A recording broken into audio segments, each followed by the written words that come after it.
Le cerveau humain est la machine la plus puissante au monde. Oui, c'est vrai. Et comme toute machine, il a des failles, des faiblesses. Et il y a des gens qui ont compris ces faiblesses. Et pendant que vous dormez, il y a des personnes qui sont dans les laboratoires en train de travailler, en train de réfléchir comment contrôler le cerveau, comment le gérer, comment le maîtriser. C'est un peu ce qui se passe actuellement où il y a des personnes qui veulent imposer à une majorité une vérité, une croyance qu'ils estiment être vraie. Dans cette vidéo, on va voir les techniques de manipulation, les secrets ultimes que tu peux toi aussi exploiter dans ta vie ou dans tes business.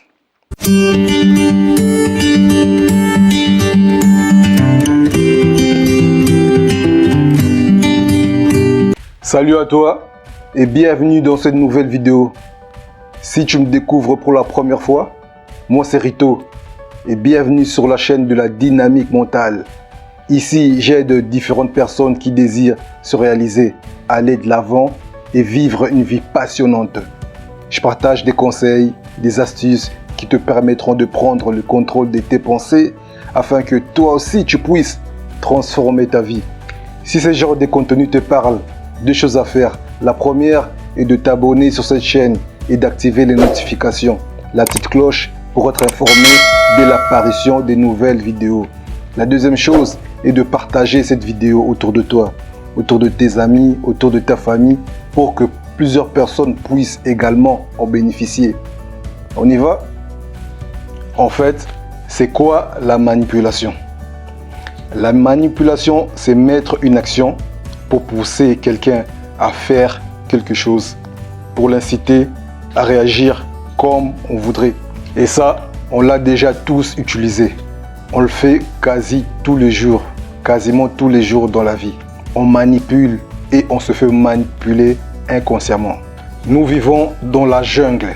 Et dans une jungle vivent les prédateurs et les proies. Et si vous n'apprenez pas la loi de la prédation, vous allez être des proies. Ça, c'est certain. Il faudrait donc apprendre à utiliser la stratégie de survie de la manipulation pour ne pas être victime ou la proie. Dans la société, le mot manipulation choque. C'est choquant. C'est vu du côté péjoratif, du côté négatif. Ouais, tu m'as manipulé. Tu m'as fait passer 10 ans de ma vie. Tu es méchant.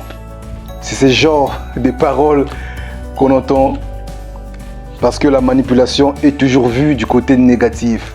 Et pourtant, on peut l'utiliser à notre faveur.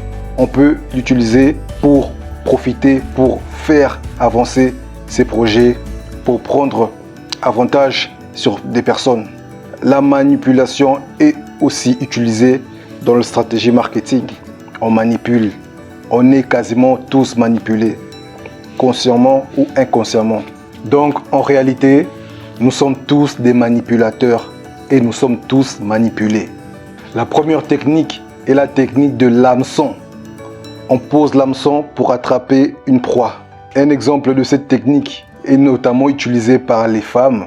Quasiment la majorité des femmes, si elles désirent sortir en soirée, dans une fête, elles se préparent, elles rentrent pendant une demi-heure, pendant une heure, en train de se préparer, de faire du make-up, transformation totale.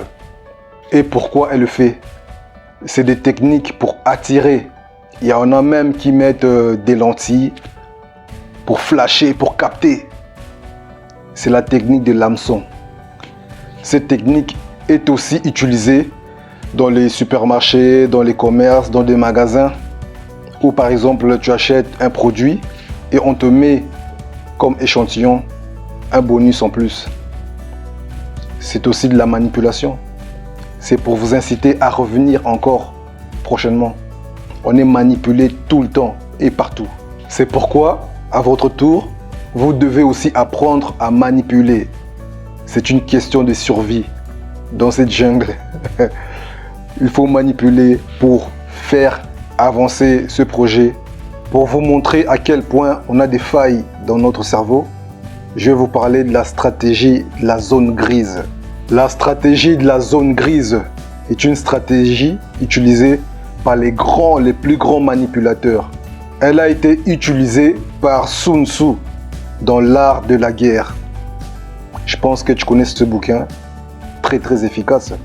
Sun Tzu était un grand guerrier. Il avait une armée et il utilisait ces stratégies pour gagner des guerres sans combattre. Parce qu'il estimait que gagner une guerre avec beaucoup de pertes d'hommes, ce n'était pas une victoire agréable. Il préférait donc gagner une guerre sans une perte d'hommes. C'est la raison à laquelle il a étudié cette technique de manipulation appelée la stratégie de la zone grise. Cette stratégie consistait donc à envahir une ville, un village avec son armée, et à chaque fois il laissait une petite porte, une petite sortie. S'il arrive dans un village où il doit conquérir, il arrive avec son armée, à chaque fois il laissait une petite porte. Alors Sun Tzu appela ses soldats et leur dit: quand les gens sont en captivité, je leur laisse une porte de sortie, une issue de secours. Du coup, ils vont réduire leur niveau d'énergie pour combattre, pour se défendre. Parce qu'ils vont se dire: mais voilà, on peut quand même s'enfuir par cette petite porte. Donc il y a moyen de s'en sortir. Leur niveau, leur énergie va baisser.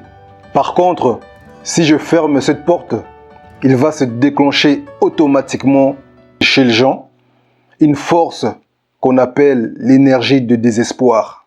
Et tout le monde a l'énergie de désespoir en lui. Avec l'énergie de désespoir, un seul soldat peut tuer 10 samouraïs en lui-même. C'est l'énergie de survie. Il est redoutable et tout le monde en possède.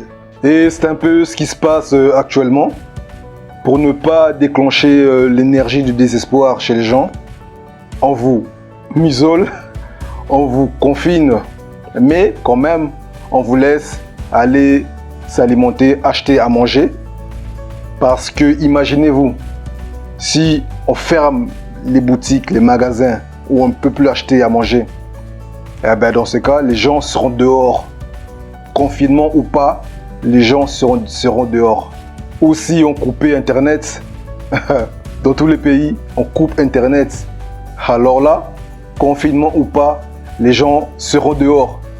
Voyez-vous, c'est une manipulation, c'est des stratégies de manipulation pour garder une personne, pour baisser son énergie, pour éviter que cette personne utilise l'énergie du désespoir. On lui donne, mais on lui limite quand même. C'est ce qui se passe actuellement. La manipulation a ses avantages. Grâce à la manipulation, tu peux obtenir d'une personne ce que tu veux. Tu peux inciter une personne à faire ce que tu veux qu'il fasse. La manipulation est utilisée dans le marketing. C'est important de comprendre cette stratégie, dans la vente notamment. C'est vraiment très utilisé chez les entrepreneurs. Je t'incite donc à comprendre ces stratégies et à l'appliquer dans ta vie d'abord et dans tes business. Tout le monde manipule et on est tous des manipulateurs. Tu manipules tes enfants et tes enfants te manipulent. C'est un peu à comprendre ça. Tu dis à ton enfant: si tu me ramènes une bonne note à l'école, je t'offre un cadeau, je t'achète une paire de baskets, je t'achète, je sais pas, une PSP. C'est de la manipulation. On est manipulé et nous sommes des manipulateurs. Tu devrais comprendre cette stratégie. J'espère que cette vidéo t'a plu et que tu as appris quelque chose. Et je pense que c'est le cas. Laisse-moi un pouce bleu si tu as aimé vraiment la vidéo. Et laisse-moi en commentaire également qu'est-ce que tu as aimé au travers de cette vidéo. Qu'est-ce que tu as appris au travers de cette vidéo. Et je pourrai partager avec toi et on pourra échanger. Partage cette vidéo pour qu'elle puisse aider quelqu'un. Abonne-toi sur cette chaîne si ce n'est pas encore fait. Et on se retrouve très prochainement pour une nouvelle vidéo. Sur ce, je te dis, prends soin de toi. Prends soin de ta famille. À très bientôt. Ciao, ciao.